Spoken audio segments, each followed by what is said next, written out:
Hello, good morning students. कैसे हैं आप सभी? आई होप सभी अच्छे से होंगे। स्टूडेंट्स, आज हम पढ़ेंगे क्लास सेवेंथ की सामाजिक विज्ञान बुक का सेकंड चैप्टर, जिसका नेम है उत्तरी भारत का इतिहास। उत्तरी भारत का इतिहास।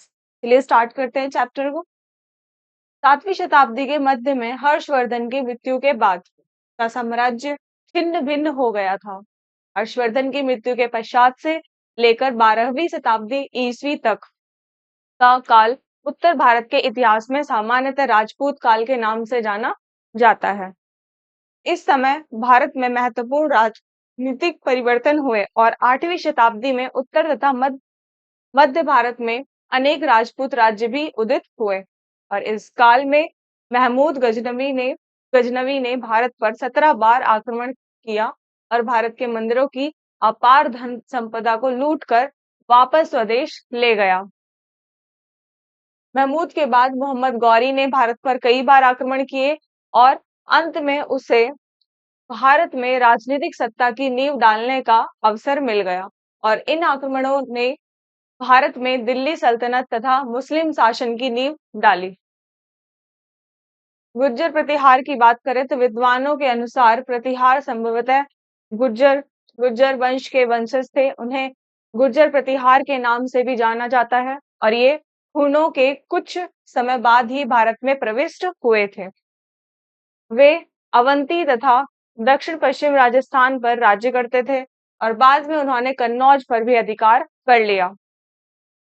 गुर्जर प्रतिहार राजवंश के प्रमुख राजा, जिसमें फर्स्ट है नागभट्ट प्रथम। इसमें मालवा में प्रतिहारों की सत्ता का संस्थापक नागभट्ट प्रथम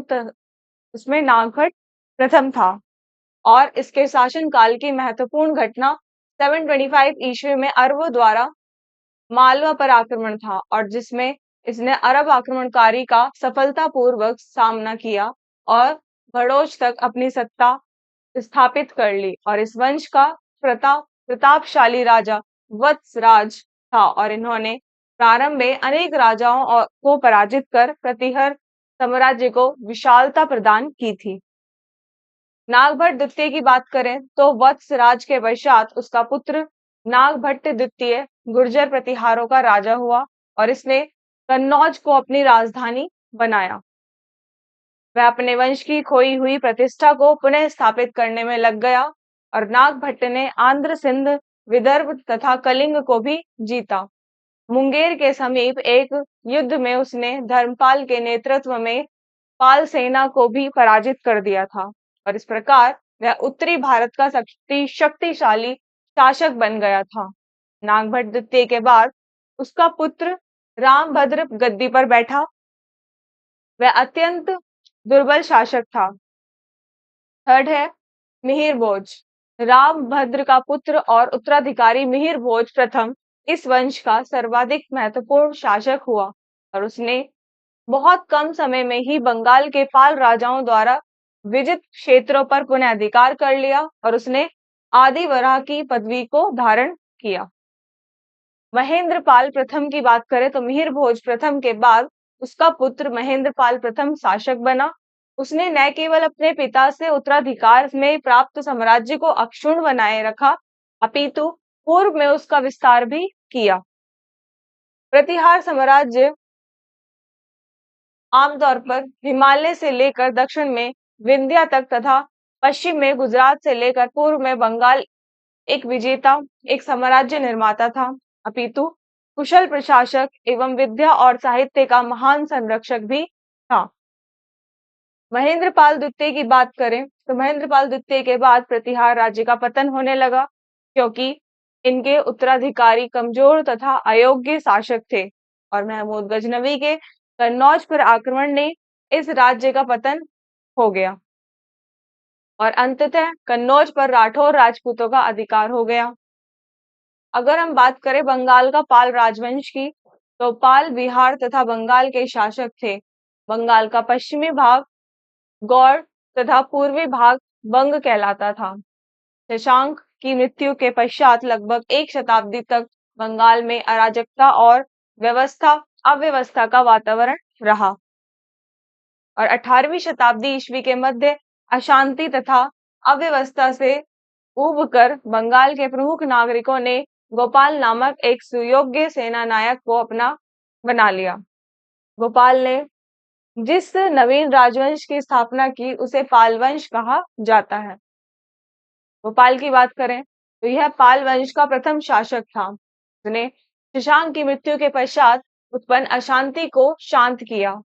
गोपाल ने 20 वर्षों तक शासन किया और उसने अपने शासनकाल के अंत तक संपूर्ण बंगाल पर अपना अधिकार स्थापित कर लिया था।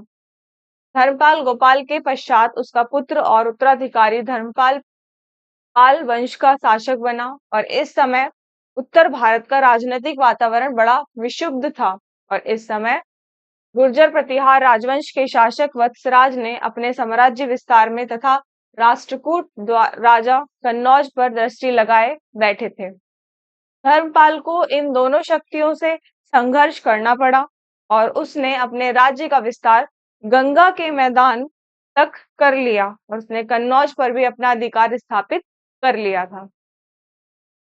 देवपाल की बात करें तो धर्मपाल की मृत्यु के पश्चात उसका सुयोग्य पुत्र देवपाल पाल वंश की गद्दी पर बैठा और उसने उड़ीसा तथा असम को जीत लिया।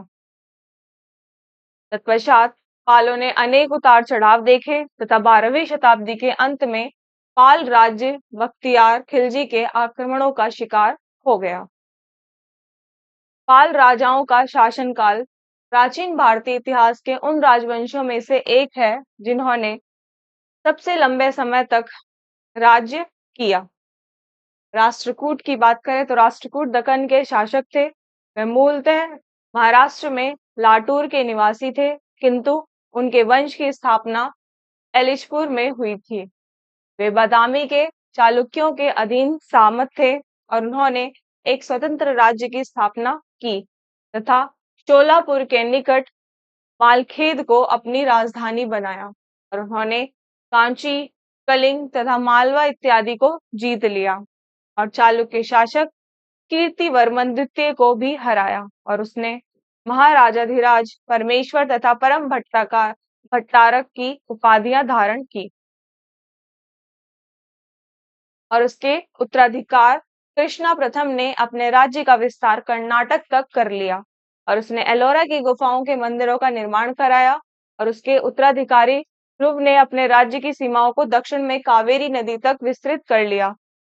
ध्रुव का पुत्र गोविंद द्वितीय एक महान योद्धा तथा नीति कुशल राजा था और उसका साम्राज्य कन्नौज से कन्याकुमारी तक एवं बड़ौद से वाराणसी तक फैला हुआ था। आप देख सकते हैं ये कैलाशनाथ मंदिर एलोरा है, एलोरा की गुफाएं जिसे बोलते हैं। तो आप देख सकते हैं एलोरा में ये कैलाशनाथ मंदिर का स्ट्रक्चर है और उसके समय में राष्ट्रकूट साम्राज्य इसमें कर्ष पर था और अमोघ वर्ष प्रथम ने 64 वर्षों तक राज्य किया और वह एक महान विद्वान तथा शिक्षा का संरक्षक था। उसने कन्नड़ भाषा में कविराज मार्ग नामक प्रसिद्ध रचना लिखी। कृष्णा तृतीय अंतिम यशस्वी राष्ट्रकूट शासक था। उसने चोलों को हराकर कांची तथा तंजौर पर अधिकार कर लिया और उसने उज्जैनी के परमारों को भी हरा दिया। राष्ट्रकूट सहिष्णु शासक थे। उन्होंने शैव, वैष्णव, बौद्ध तथा जैन धर्मों को संरक्षण प्रदान किया और वे इस्लाम के प्रति भी सहिष्णु थे और उन्होंने मुसलमान व्यापारियों को अपने राज्य में मस्जिदें बनाने की अनुमति प्रदान की। साहित्य के क्षेत्र में उन्होंने संस्कृत, प्राकृत तथा कन्नड़ साहित्य को योगदान दिया। स्थापत्य के क्षेत्र में उन्होंने एलोरा में चट्टानों को काटकर बनाए गए गुफा मंदिरों और तथा कैलाश मंदिर का निर्माण कराया और ये मंदिर भारतीय कला और स्थापत्य के उत्कृष्ट नमूने हैं। अब बात करते हैं त्रिदलीय संघर्ष की। तो त्रिदलीय संघर्ष क्या होता था स्टूडेंट्स, उसके बारे में देखेंगे। इसमें गुर्जर प्रतिहार, पाल तथा राष्ट्रकूट समकालीन थे और वे कन्नौज पर अपना नियंत्रण करने तथा एक दूसरे पर अपना वर्चस्व स्थापित करने के लिए सदैव संघर्षरत रहते थे और उस समय कन्नौज प्रभुसत्ता का प्रतीक था। कन्नौज के लिए सतत संघर्ष को ही त्रिदलीय संघर्ष कहा जाता है। तीनों राज्य एक समान शक्तिशाली थे, अतः उनमें से किसी एक की विजय चिरस्थायी नहीं थी और शीघ्र ही दूसरी शक्ति कन्नौज पर अपना नियंत्रण कर लेती थी। और इस त्रिदलीय संघर्ष के तीन राज्यों को कमजोर कर दिया था तथा उसकी अनेक और यह उनके पतन का कारण बना। राजपूत की बात करें तो 10वीं शताब्दी के अंत में प्रतिहार, पाल तथा राष्ट्रकूट राज्यों का लगभग एक साथ ही पतन हो गया और इन क्षेत्रों में नए वंश उदित हुए और इनमें अधिकांश राजपूत थे जो अपनी वीरता, साहस, आत्मसम्मान और शान के लिए भारतीय इतिहास सदा प्रसिद्ध होंगे। मध्य युग में राजपूतों ने भारत के इतिहास में एक महत्वपूर्ण भूमिका निभाई है और उनकी उत्पत्ति विवादास्पद है और कुछ भारतीय इतिहासकार उनकी उत्पत्ति को प्राचीन क्षत्रिय कुलों से जोड़ते हैं।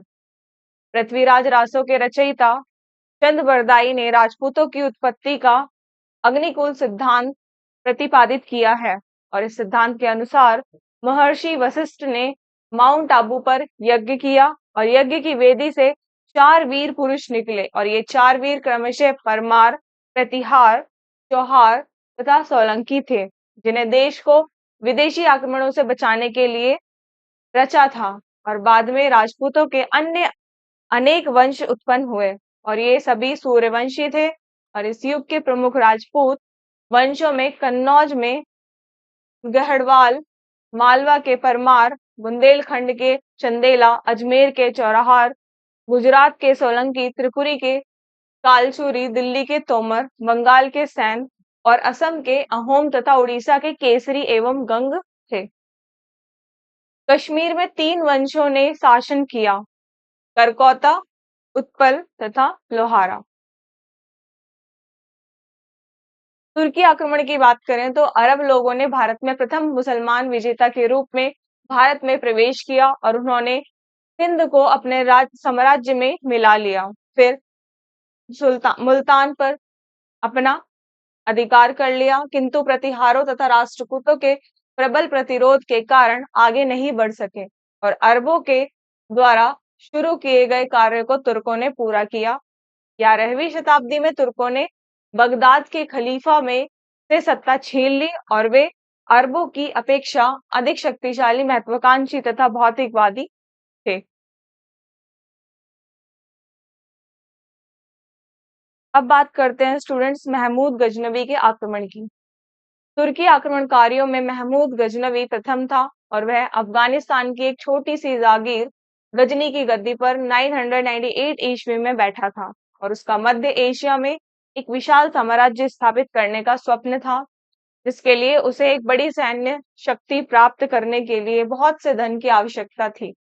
उसने भारत के मंदिरों तथा महलों की अपार संपदा के बारे में सुन रखा था, इसलिए उसने 1000 ईस्वी से 1025 ईस्वी के बीच 17 बार भारत पर आक्रमण किया और उसने अनेक नगरों तथा मंदिरों को लूटा और उसके कुछ प्रमुख आक्रमण नगरकोट, जैसे कि जो नगरकोट में आक्रमण इसने 1009 ईस्वी में, थानेश्वर में 1000 आप देख सकते हैं 14 ईस्वी में किया, मथुरा एवं कन्नौज में 1018 ईस्वी और कालिंजर में 1021 ईस्वी और सोमनाथ की बात करें तो 1025 ईस्वी में किए थे। सभी आक्रमणों में उसने मंदिरों की संपत्ति को लूटा, उन्हें तहस नहस कर दिया तथा देवी देवताओं की मूर्तियों को तोड़ डाला। महमूद के आक्रमणों ने उत्तरी तथा पश्चिमी भारत को हिलाकर रख दिया और अब भारत का मार्ग भावी तुर्की आक्रमणों के लिए भी खुल गया। महमूद ने उत्तर पश्चिमी भारत के कुछ भागों पर कब्जा कर लिया। तुर्कों ने ही भारत में इस्लाम का प्रवेश कराया। फारसी विद्वान अलब रूनी महमूद के एक अभियान के साथ आया था, जिसने अपनी पुस्तक हकीके हिंद में भारत का विशाल वर्णन किया है। महमूद अपने साथ अनेक भारतीय शिल्पियों को भी अपने साथ तुर्क ले गया। महमूद कला एवं साहित्य का एक महान संरक्षक था और उसने गजनी में अनेक शिक्षा संस्थान, पुस्तकालय और अजायब घर आदि खोले तथा अनेक मस्जिदों का भी निर्माण कराया। उसने अलबरूनी एवं फिरदौसी आदि अनेक विद्वानों को संरक्षण भी दिया। फिरदौसी ने किताबुल हिंद तथा शाहनामा लिखी थी। अब बात करते हैं मोहम्मद गौरी के आक्रमण की। तो 1175 ईस्वी में जब मोहम्मद गौरी ने उत्तरी भारत पर आक्रमण किया तो उत्तरी भारत पुनः हिल गया। मोहम्मद गौरी अफगानिस्तान के एक छोटे से राजे गौर का शासक था। वह मध्य एशिया में एक विशाल साम्राज्य की स्थापना करना चाहता था, किंतु वहां उसे सफलता नहीं मिली, अतः वह भारत की ओर मुड़ा। किंतु महमूद गजनबी के विपरीत उसका उद्देश्य भारत की धन संपदा को लूटना मात्र नहीं बल्कि उस पर शासन करना भी था। और 1190 ईस्वी तक उसने पेशावर, लाहौर तथा सियालकोट पर कब्जा कर लिया तथा पंजाब एवं सिंध को अपने साम्राज्य में मिला लिया।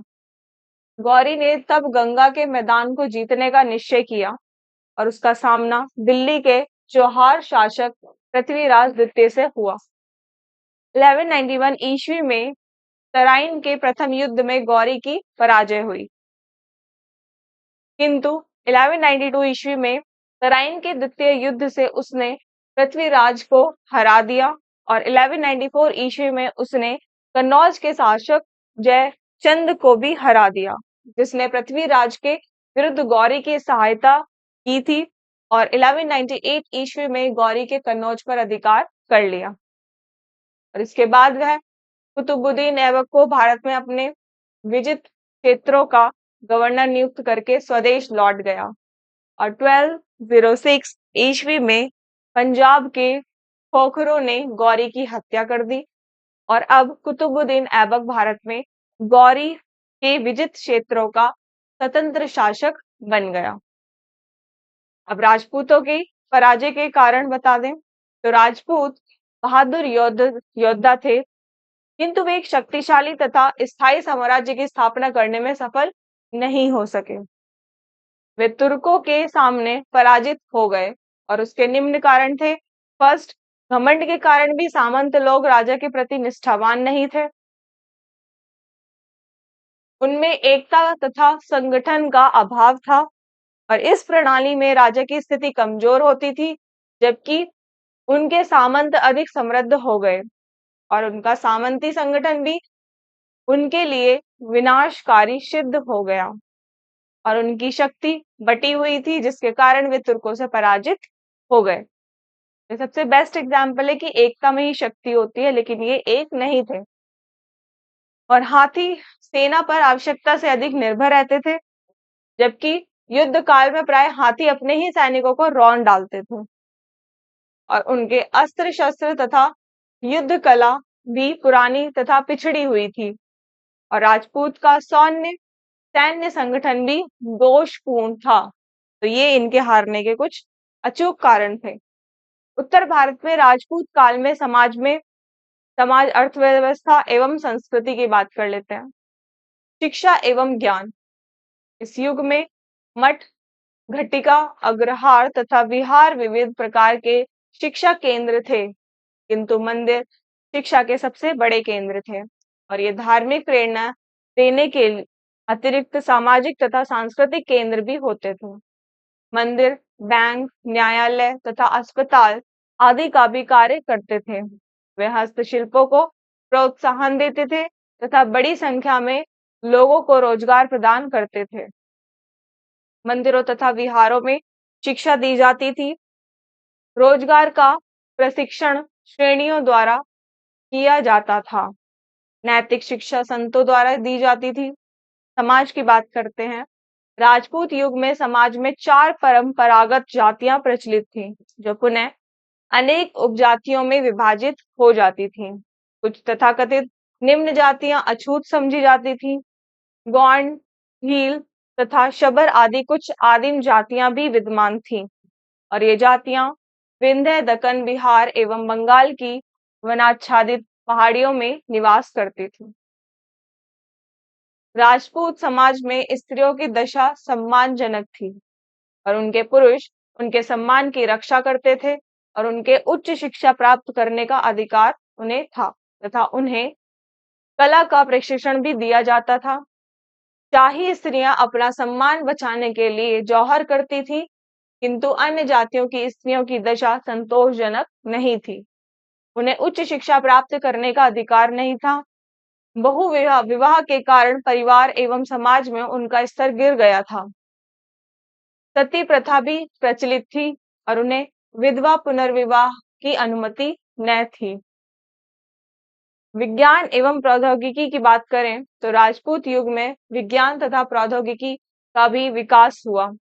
12वीं शताब्दी में प्रसिद्ध गणितज्ञ भास्कराचार्य ने सिद्धांत शिरोमणि की रचना की, जिसे अरबी तथा फारसी में अनुवाद किया गया था तथा इसका ज्ञान यूरोप को प्राप्त हुआ और इसी युग में चरक संहिता तथा सुश्रुत संहिता नामक चिकित्सा विज्ञान की पुस्तकों के अरबी तथा तिब्बती भाषा में अनुवाद किए गए।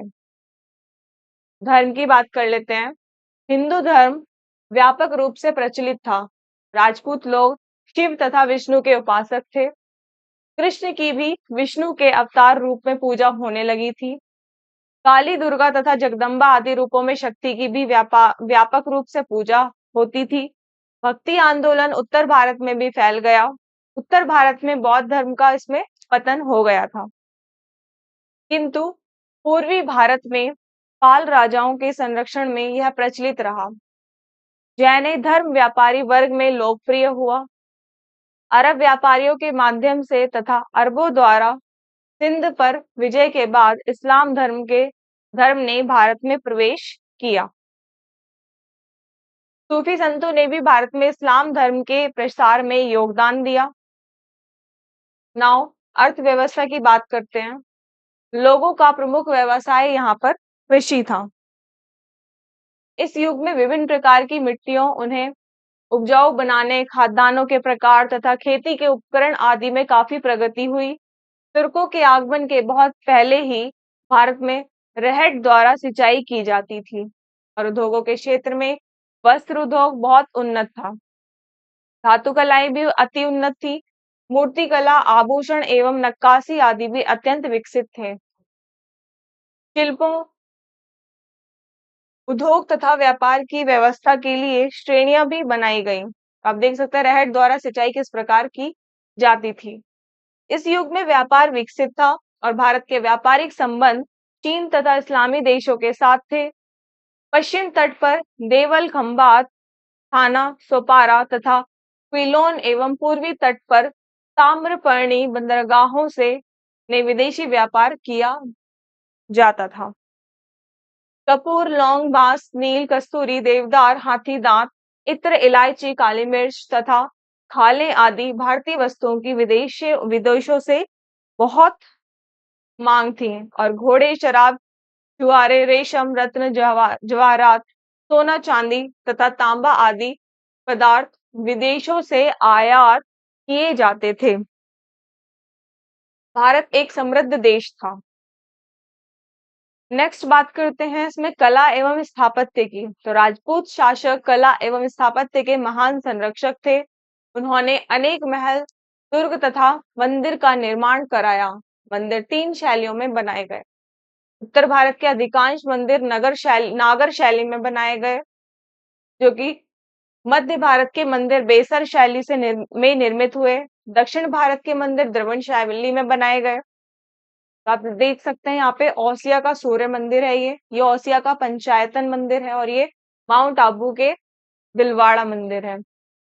तो राजस्थान में नागर शैली के मंदिरों के लिए विख्यात ओसिया का सूर्य मंदिर तथा पंचायत मंदिर भव्य तथा सुंदर है। माउंट आबू के दिलवाड़ा मंदिर और मंदिरों की स्थापत्य कला के सर्वोत्तम उदाहरण है। तो आप देख सकते हैं क्या आकृतियां दी गई हैं इनको, इसमें किस तरह से इनको क्या कला इस पे दिखाई गई है, किस तरह से इनको बनाया गया है, इतने सुंदर मंदिरों को। और इन मंदिरों के अष्टभुजीय गुंबद है तथा इनकी दीवारों पर जैन पौराणिक कथाओं के विषय चित्रित हैं। उड़ीसा के शासकों को मंदिर निर्माण में विशेष रुचि थी। भुवनेश्वर तथा उसके निकट परशुराम मंदिर, मुक्तेश्वर मंदिर, राजा रानी मंदिर तथा लिंगराज मंदिर बनाए गए। पुरी का विष्णु जगन्नाथ मंदिर तथा कोणार्क का सूर्य मंदिर विशेष रूप से भव्य है। मध्य प्रदेश के चंदेला शासकों द्वारा निर्मित खजुराहो के मंदिर नागर शैली के मंदिरों के सर्वोत्तम उदाहरण है और ये मंदिर अपनी मूर्तियों तथा नक्काशी के लिए प्रसिद्ध हैं। कंडरिया महादेव मंदिर इनमें सर्वोत्तम है। राजपूत युग में चित्रकला का भी विकास हुआ। मंदिरों तथा महलों को भित्ति चित्रों से अलंकृत किया जाता था। लघु चित्रकला भी इस समय विकसित हुई, जो आगे चलकर मुगल काल में काफी प्रसिद्ध हुई। चित्रकला की दो शैलियां विकसित हुई, राजस्थानी एवं पहाड़ी।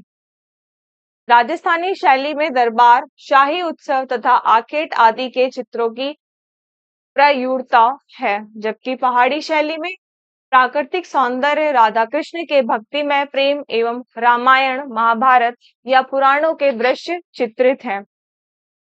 भाषा एवं साहित्य की बात करें तो राजपूत शासक शिक्षा, ज्ञान तथा साहित्य के महान संरक्षक थे। मुंज तथा भोज जैसे शासक स्वयं महान कवि थे और भोज ने अनेक विद्वानों को आश्रय दिया।